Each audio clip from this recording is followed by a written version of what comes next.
નમસ્કાર ખેડૂત મિત્રો. આજે ફરી એકવાર હું કેતન સોલંકી આપ તમામ ખેડૂત મિત્રોનું હાર્દિક સ્વાગત છે.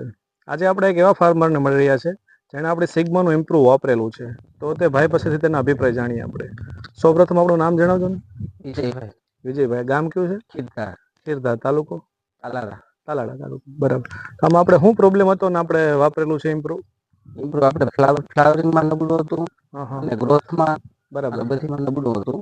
બરાબર પછી આપણે વાપરેલું છે.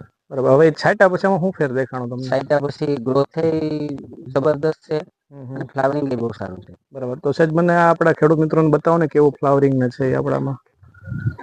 આપણે આમાં જોઈએ છે એકદમ ગ્રીનરી આવી ગઈ, બરાબર, અને આમાં ફ્લાવરિંગ આવી ગયું છે. આપણે આ ભાઈ બતાવે જોઈ શકીએ છીએ, બરાબર. રેડી વિજયભાઈ. તો વિજયભાઈ, આ આપણે છાંટ્યું એનો કેટલો ટાઈમ થયો? એના 10 દી ગયા. ટૂંકમાં રિઝલ્ટમાં સારું છે, સંતોષકારક રિઝલ્ટ છે, બરાબર ને? તો આપણે કેટલા વીઘાની રીંગણી છે ને કેટલું આપ્યું હતું તમને? 100 વીઘાની રીંગણી છે. હા. અને સમજો કે 6 કિલો જેવું આપેલ છે. 6 કિલો જેવું, બરાબર. તો હવે આ 6 કિલો વાપર્યા પછી ટૂંકમાં આમાં સુધારો જાજો છે. આપણે મિત્રો જોઈએ ગ્રીનરી એકદમ છે, બરાબર. આ 6 વીઘાનો પ્લોટ છે, એ બધામાં આપણું ઇમ્પ્રુવ વાપરેલું છે, બરાબર.